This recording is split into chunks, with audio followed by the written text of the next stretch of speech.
tell you for a fact that this election is between...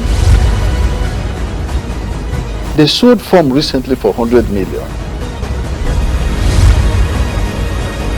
There's no meaningful development that can happen without peace, without us being united.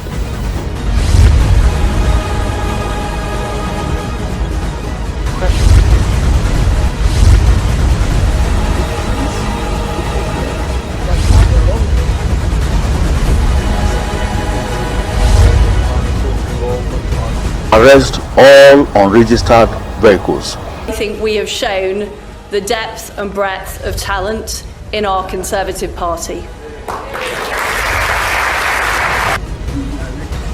Because you want to prevent a situation whereby that powdery substance will be flushed immediately. 2 illegal connections have been unearthed. Officials try to make sense of what is before them. As fast as we speak, we did not know of this thing until when our guy discovered it when they're doing ground throttle. When was that? That was on the 1st of this month of October, and he's captured in our system. Just 1 month ago? Yes. Within this TV, I have 3 deployment of GSS. Okay. 1 officer, 30 men, 2 gunboats, for which we will take care of for this line. Okay. Apart from that, I have Escravos flow, I have Otomara flow, I have Sagara, I have deployment of GSF too. Okay. 3. What you are saying is that your private contractors, surveillance contractors must be aware of this. The GSS around here should have known about it. Yes. Shell supervisors should know about it. That's the point you are making. That if it's being informed. It's not conditional. It's a responsibility. What is possible in achieving this? No, I would not know because they are illegally done. This is what the team has come to verify. Oil is stolen for 2 reasons: for export and for artisanal refining. Yokri is in a position to serve both purposes. Indeed, there are a lot of questions to be asked, and of course, a lot of answers Nigerians are actually looking forward to get as regards oil theft and a lot of challenges that Nigeria is facing right now. To join us to have a deep conversation on this particular topic and subject matter this beautiful morning, he is the national chairman of the host communities of Nigeria producing oil and gas sector in Nigeria. I'm talking about HOSCON. I'm talking about Prince Dr. Mike. Thank you so much for joining us again, sir. Thank you, Nigerians and viewers. So I should say congratulations to you for leading a great battle and a great fight as regards the oil theft that has been unveiling every second, every minute, even in the media space and lately, alongside Tom Polo and many other persons that have been fighting. Congratulations to you. Thank you. It's congratulations to Nigerians in the fact that the discovery so far is to grow the economy of this country. So I congratulate, why you people congratulate me as the national chairman of the host community, I also congratulate High Chief Tom Polo, the Tita Security Service Limited, that is doing a great job today. We are happy with the discovery so far. I think Nigerians will learn a great lesson from the discovery so far. All right, well, let's kick off. Before we actually got the footage of the oil theft and everything, we know that Nigeria is facing a critical situation right now, talking about the flood in different communities. The host community is also facing it. I do know Bayelsa, Delta, like we saw in the footage where Dr. Okowa was there to console those people at the IDPs. What exactly is the situation right now? Well, it is naturally unfortunate, the flood. It has never been in the history of the Niger Delta, the kind of odd experience that my people are suffering, are experiencing now. My personal building has been overtaken, covered up with the flood. So my community, Olomoro, Nisoko South, Ole, and so forth and so on, everywhere is overflooded. It is naturally unfortunate that we are victims of circumstances of the fraud, of gas flood, industrial pollution, environmental degradation, and corrosion, and so forth and so on. So I think the Niger Delta has become a zone of odd And I sympathize with the governor of Delta State making an appeal onto people to come to the aid of the suffering masses. Well, I think that God gave us what can actually take care of the people. It is naturally unfortunate this disaster that are occurring in the Niger Delta, the flood and so forth and so on. Well, we take it by faith. Well, the host community should definitely have plans to deal with everyone affected with the flood. What are the plans? I think the host community, actually, we do not have any plan to deal with the situation at hand because we've been victim of circumstances. What can we do when we don't have access to the crude? What can we do when pollution is everywhere? What can we do when 30% is taken away from the host community? What can we do when 3% PIA is not implemented? What can we do when we agitated for pipeline surveillance security and we're denied? What can we do? We agitated for licenses for modular refinery, we're denied. What can we do? So we, the landlords of the oil companies who host the IOC and the NOC, we're just victims of circumstances. We watch. While we are watching, we see people cutting away the crude oil. While we are watching, we see our children breaking the pipe. While we are watching, we see our children operating an illegal refinery. What would they do? Because they have no choice. They have no work. And they have been neglected. And so it's just a survivor of the fittest. So we, the parents, all that we can do is to appeal to the federal government. And we've cried to Mr. President, we cried to Minister of Petroleum, and so forth and so on. Our committee was set up to look into our agitations and our struggle. Up till now, 1 year, 2, 3 years now, we met with Mr. President one-on-one, and he promised as a father to look into our cries. And up till now, we are still waiting.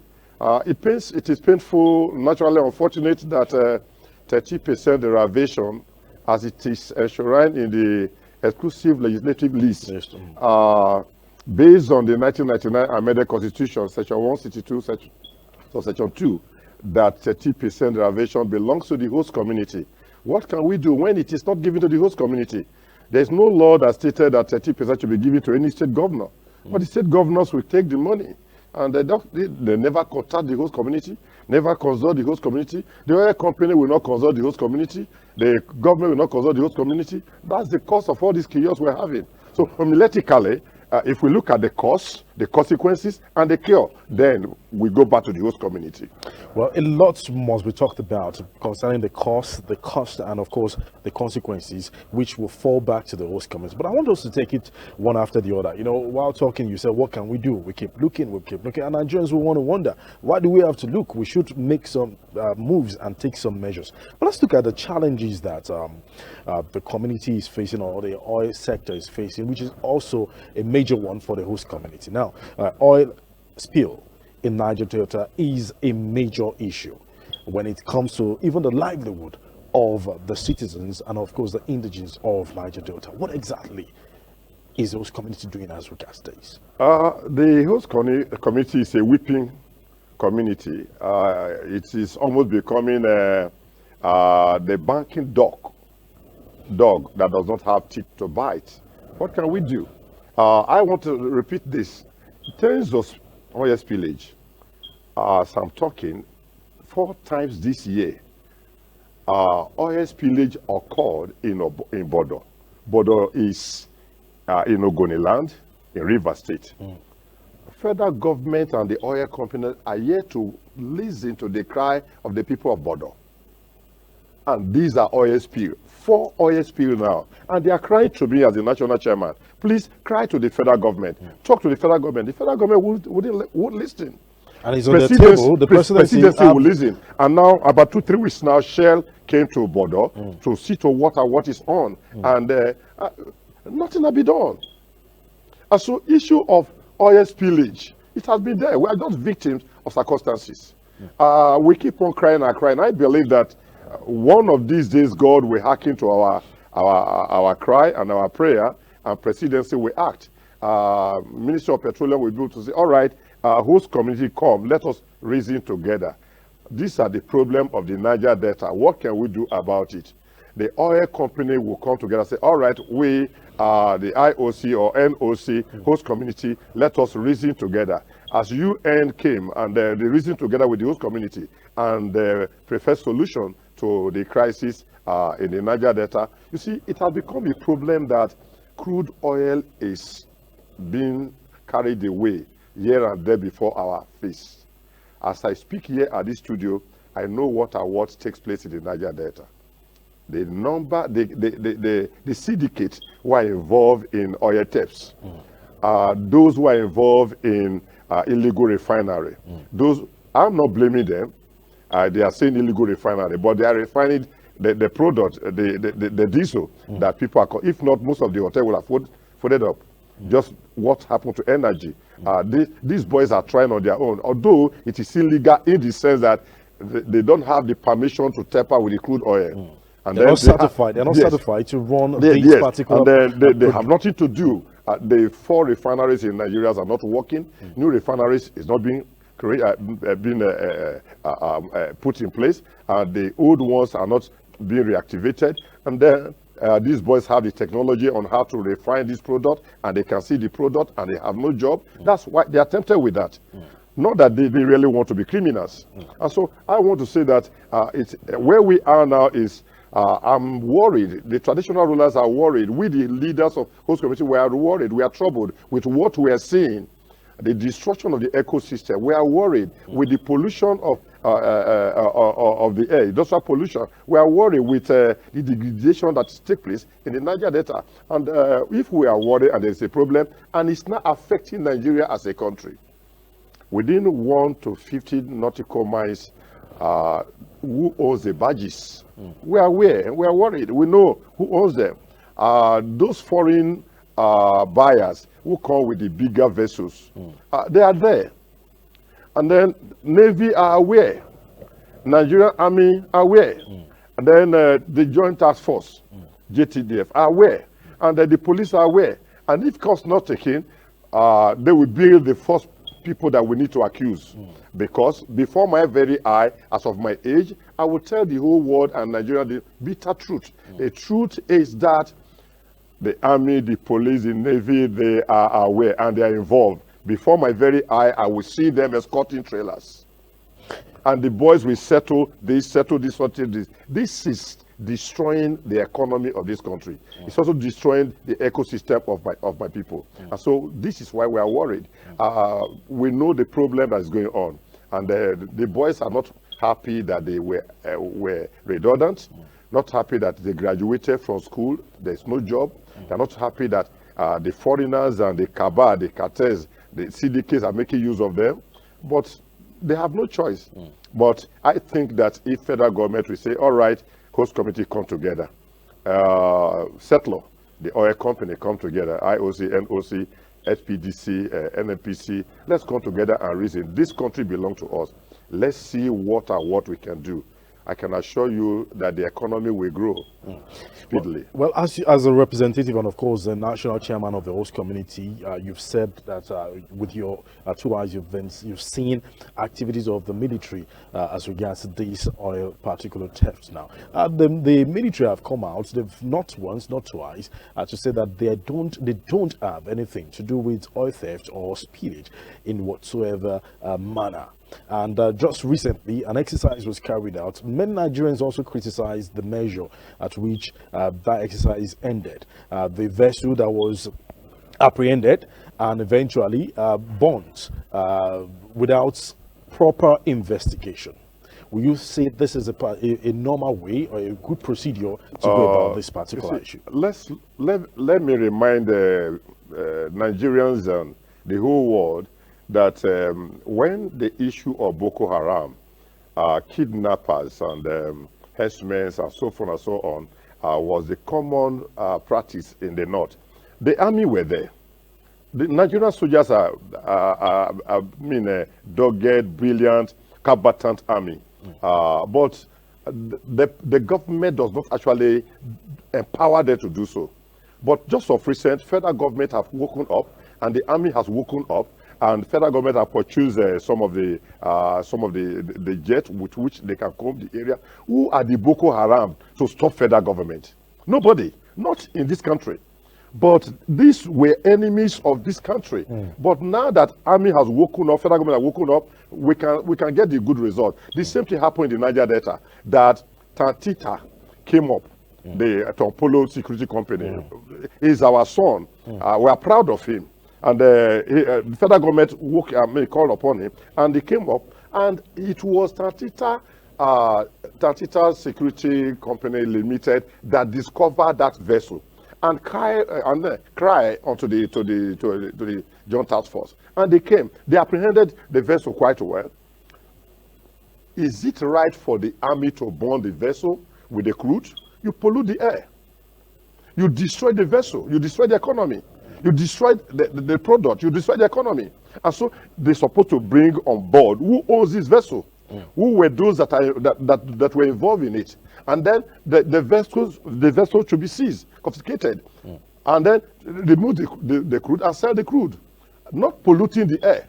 It was not even the army that did the arrest. Now, as I'm talking, the army has woken up in the Niger Delta, and when federal government means a thing, they will get the result. Now that federal government, the army has woken up, both the Navy. I was in Baramatu 2 weeks ago. I was in Okboroza within 2 weeks ago. I spent about 3 days with Tompolo and with the king, who welcomed me and others. I led traditional rulers to the place. I led leaders of host community. We are happy with what we're, because federal government can give our boys the support now.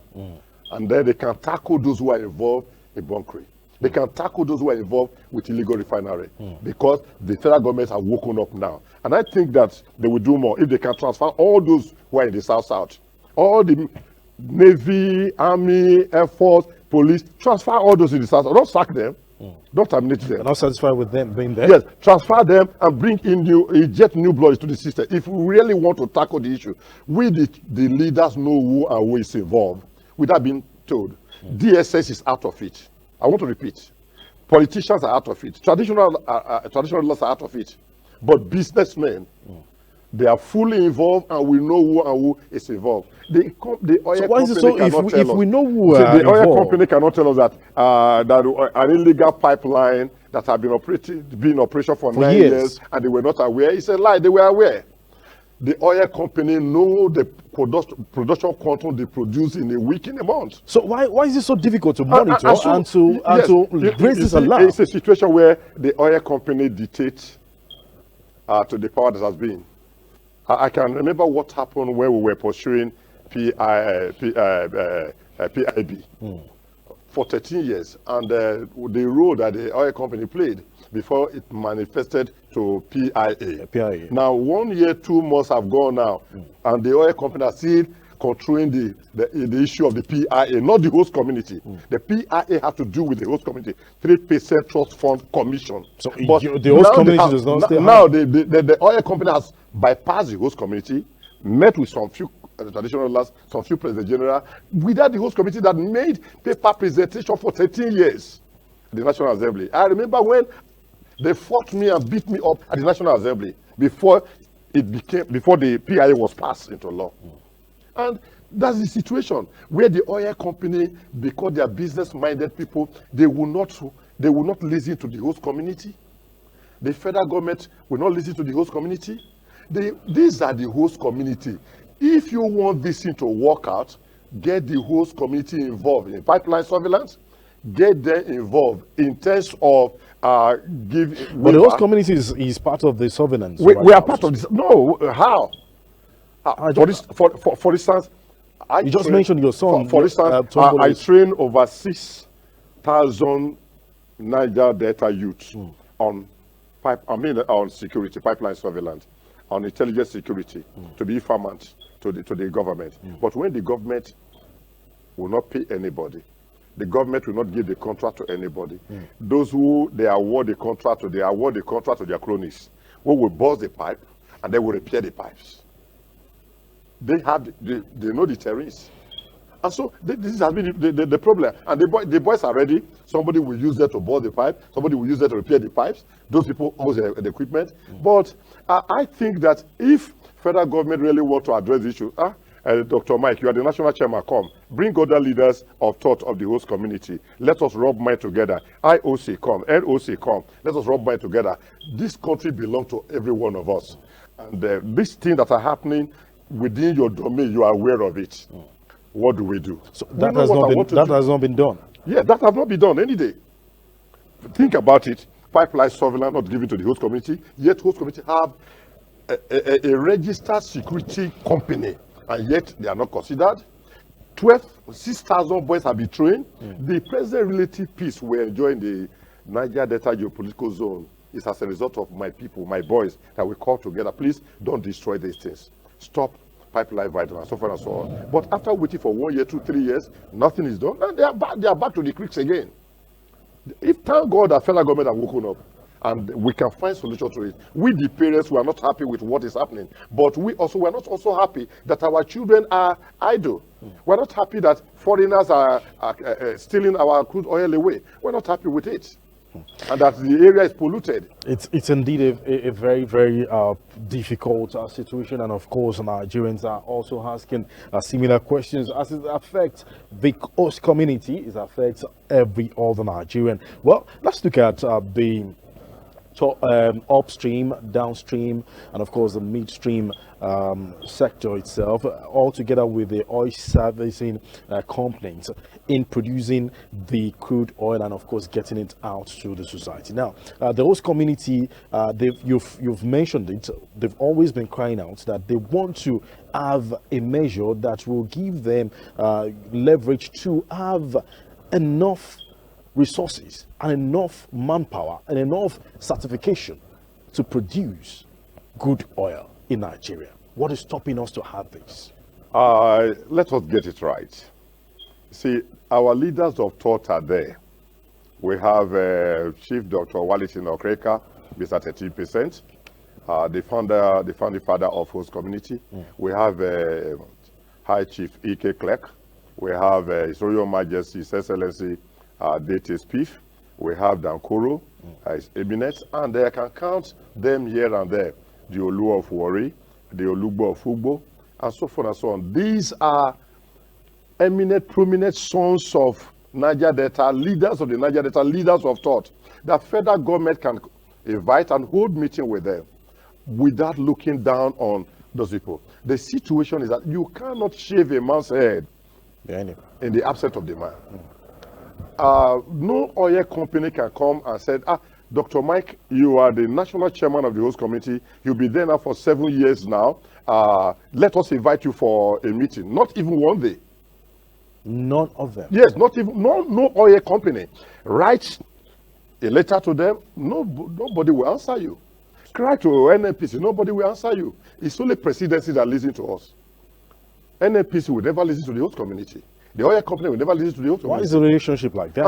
And so with this kind of odd relationship, that's not palatable. There should be a marriage of understanding, with understanding that we can come together as, okay, you are the landlord. 30% derivation belongs to the host community. Give it to the host community. There will be peace and development in Niger Delta. Over 6 trillion, not billion, over 6 trillion of 30% derivation has been released to the Niger Delta governors. What do they do with it? In fact, let me say this, and the APC should hear this from me. The presidency should hear this from me. As of my age, I should be able to say the truth. This is the only government of APC that I see that empower their opponents. How can you give 30% derivation, about 50 billion, every month to PDP governors? How do you want to win an election in the South-South? They own the money. Politics is capital intensive. And so, give what belongs to the host committee, remove it from the hand of the governor. Obasanjo made a mistake. He gave it to the governors. Yes. He later revised when he established the Socio-Economic Council for Coastal State and said, please go and give some money, some percentage to the owner, according to the law. The governors of Akwa Ibom, River State, Akakanda, up to today, they are here to establish an oil area president development commission in favor of the host community. So the governor is in charge. Even those that did establish the super deck or super deck and so forth and so on, they appoint their cronies to run the place for them. And so I want to apportion blame to APC a little. The little blame is that APC government should remove the 13% and from the hand of the PDP governors and give it to the host community. Is it the PDP governors or the governors? The governors of PDP is the governors of the opposition state. But Obasanjo gave it to the governors of PDP. And when we cried out, we agitated for it, we struggled for it. That was what kept the Niger Delta that was boiling by then. And eventually Obasanjo said, all right, A.K. Oxford, you be the chairman of the Socio-Economic Council of Kota State, rub mind with the governors and with the host community, which we did. And we agreed together that commissions should be established. But since then till today, that money is still in the hands of the governor. APC presidency should remove this money from the PDP governors and give it to the host community as the law specifies, based on the 1999 MSN Constitution. And then let's come back to 3% PIA. 3% plus 30%. We are talking about 16% now. So all we go to the Niger Delta. No 10 kobo go to the host community. It all goes to the hands of the politicians. So the problem we're having, politicians are hearing me as I'm talking. The problem we're having is not the lecturers. It's not the businessmen. The money is in the hands of the politicians who are not investors. They will carry the money out of the country or hide the money in one place to the other. Now campaigns have started. Money will start flowing all over the place. So when you pay a senator, please, Mr. Senator, don't be annoyed. As Senate President, I respect you and the deputy. When you pay a senator over 10 million a month, 13 million in a month, how much salary do you pay a professor? How much do you give to the host community? And so the issue is that we don't have the crisis we're having now when the army were in power and when politics came on board. So let us treat this issue. Politicians and the host community and contractor, what can we do to bring a better Nigeria and to grow the economy? I'm not happy that oil theft is being carried out, illegal refinery and so forth and so on. No reasonable, sound-minded father Nigeria will be reasonable, will be happy with that. I'm not happy the fall of production quantum. No, I'm not happy with it. Let us increase the production. But if that is to take place, then we must come to the table of dialogue, then we must reason together, then we must have regard for one another, we must think about what happened to the NOC, the IOC. For instance, just of recent, marginal feed where licenses were given out. None was given to the host community. All my traditional rulers, they are my fathers. Till today, none of them have an oil block. Then talk about our businessmen in the South. None of them import crude or, a refined product or export crude. Now, think about my governor who have borrowed 150 billion. To do what? Leaving office in the next few months.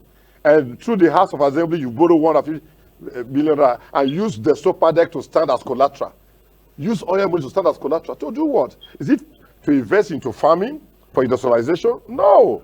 This is the problem we're having. I want to plead with our governors, please. No governor attend host committee, neither listen to the host community in the whole South. Show me a governor who will say, host committee, take this office, or take this building, or take this vehicle. No. So they are the cause of this issue, the greed, corruption. We need to fight this together. It will not continue. It must stop one day. We must join the federal government, presidency to fight this corruption, these anomalies, and correct all these odd and evils. Indeed, a very intense one, and of course, the conversation is still right here on Bright Television, the Home of Talk and Entertainment Straight Talk. As you have my guests in the studio with us, the national chairman of the host communities of Nigeria producing oil and gas, Prince Dr. Mike. Thank you once again. But before we actually get to end the program, indices and indications, in fact, statistics do show that over 200 foreigners have been kidnapped in the Niger Delta. More than, in fact, have been kidnapped in the Niger Delta, if not recently, when the Nigerian Navy has been able to control the attack in so many other ways. What are the measures that we can use in curbing kidnapping, and of course security issues that affect the host community itself? Issue of security is a national issue. I can still say that the safest geopolitical zone in Nigeria today is the South-South geopolitical zone in terms of security.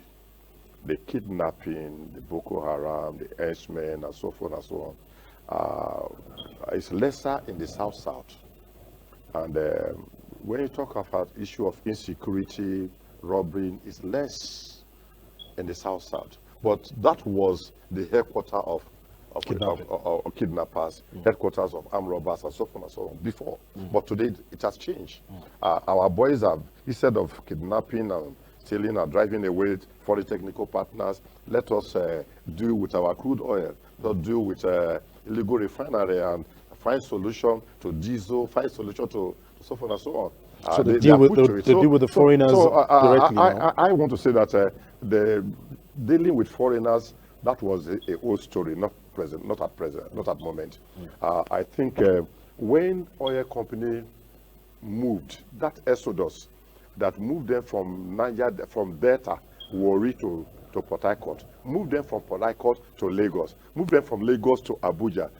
We've learned a bitter lesson because all the industry, the hotels, businesses in Warri and Port Harcourt couldn't move anymore. So we decided to create an enabling environment. Let's bring back the white. Let's bring back the foreign technical partners. And that's what we are doing now. And I think that so soon, with changes and with the present step that the military have taken now on security, I think the Niger Delta and Nigeria as a country will be safe enough for foreign technical partners to come to invest in. And revive all the dead industry. We're having over 500 industry that are dead today. I think somebody will wake them up. Issue of kidnapping white foreigners, that era have gone. That is not common again in South-South. And even in Nigeria, all that will be a thing of the past. Boko Haram and all that, they are just challenges to the federal government, but federal government is equal to the tax, and all that will be a forgotten issue. Well, a lot to talk about, and many people will not definitely forgive me if I don't talk about the subsidy removal and subsidy retainer when it comes to the oil and oil sector in Nigeria. I want a quick reactions from you. Fuel prices, it's of course. You see, I believe that Mr. President, being a very, very well-disciplined man, Nigerians will agree with him. He's a well-disciplined man. He wouldn't just take action anyhow. He will not leave office with the odd history of removing subsidy. I mean, the hardship on Nigerian faces is much. Look at the fraud. And then removing, what do you remove the subsidy for? So I think that we should look at the federal government presidency should look at solution to it. The solution is that let us revive our refinery. Let Dangote refinery kicked off. About 5 modular refineries are on now. In New Lugbo, there is one in Imo, there is one in, I can count them, these are modular refineries. Give them crude, let them refine. That's what I'm saying. Let's find solution. Let there be more modular refineries. Let there be more refineries. I believe that if federal government revive the 4 or build one more, and then give more free hands waiver to foreign technical investors on modular refinery, issue of importation will become less. The valuation of our currency will become less. We are just consumers who are not producers. That's the problem we're having. Let us be producers. Let us be. If not that these boys are producing diesel, I tell you, it will be a different story in the country. And so let us encourage these boys, bring them together, and then instead of labeling them to be criminal, illegal refinery, no, let us make them to be legal refinery. Let them produce, because with that, the issue of subsidy will be out of it. We don't need to talk about removal of subsidy. Nigeria should not try it. Please, nobody should try it. They should not remove the subsidy. No, they should not remove subsidy. Leave the subsidy there. Find solution to it, and the solution to it is to go into production. Some people have said we should remove subsidy and put probably to education. Maybe that will also help. No, that will not help. All right, well, that's a great conversation. And of course, my guest has been looking deep into lots of issues, especially issues that affect the host communities of Nigeria producing oil and gas in our great country, Nigeria. Been a chance to have a deep conversation with the national chairman of host communities of Nigeria producing oil and gas, talking about Prince Dr. Mike. Thank you once again for joining us on the program. And we are truly interested in the host communities. We do believe that we'll have some great follow-ups so that we can also project the challenges, the achievements, and the great developments that the communities are doing right now. Well, that's the package on today's edition of Straight Talk right here on Bright Television, the home of talk and entertainment. Don't forget that you can follow us on all our social media platforms, Instagram, Facebook, and catch us live on YouTube. Make sure you get your TS, the TV decoder channel 102 and TS TV Africa. Like I always tell you, and I'll keep reminding you that when you play your part, I play my part, we have a better place called the Federal Republic of Nigeria. On behalf of everyone that has facilitated this particular edition and made it possible, we say a very big thank you. My name is Ayobami Ademo. God bless you. God bless the Federal Republic of Nigeria. Stay safe. Goodbye. Tell you for a fact that this election is between. They sold farm recently for 100 million. There's no meaningful development that can happen without peace, without us being united.